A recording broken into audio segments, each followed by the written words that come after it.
तर अखेर असं काय झालं बुवा आज की हा भाऊ आपल्याला डायरेक्ट 12 वाजता बोलायला आला. स्वागत आहे मित्रांनो तुमच्या आपल्या एक नवीन मिनी व्लॉगमध्ये. आणि आज होता आपल्या घरी मेहंदीचा कार्यक्रम. कपडे गिपडे सगळे बांधून गेले होते, बाकी स्टेज बाकीच होता. स्टेज बांधालं आणि आपल्या पाहुण्यांसाठी भाऊ पाणी होती रूम, मग रूम पाहिली.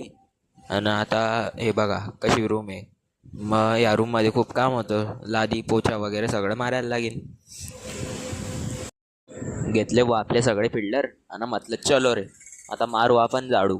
आता डायरेक्ट साफसफाई अभियानात सुरू करून टाकू म्हटलं. लागला भाऊ तुमचा भाऊ बे साफसफाई करायला. म्हटलं आता झाडू गिडू मारू, मग नंतर पोछा मारून घेऊ. पा पुरा चकाचक कट टाकलं मी.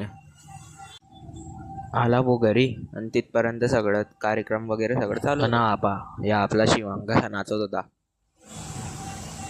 आणि आपल्याला अजून एक काम लाग गेलं होतं ते गाद्या पोचवायच्या रूमवर. मग घेतले 2-3 फिल्टर आणि पोचून दिल्या त्या गाद्यावरती. जसा घरी आला आणि मेहंदीचा कार्यक्रम चालून गेला होता आपल्या भाऊचा. कार्यक्रम वगैरे सगळं झालं आणि आता आम्ही चहा प्यायला चालले होते. मग नकुल म्हणे मला बी घे ब्लॉगमध्ये. मग नकुलला घेऊन घेतलं आपल्या ब्लॉगमध्ये. मग तुमच्या भाऊन मस्त चहा पेली. म्हटलं थोडीशीच पेरे भाऊ, नाही तर मग रात्रभर जागणं जाई. मग नंतर फ्रुटी घेऊन घेतली भाऊ. तिकडनं घरी आला आणि आमचा डॉन कसा नाचतोय तुम्ही एन्जॉय करा मग त्याचा डान्स.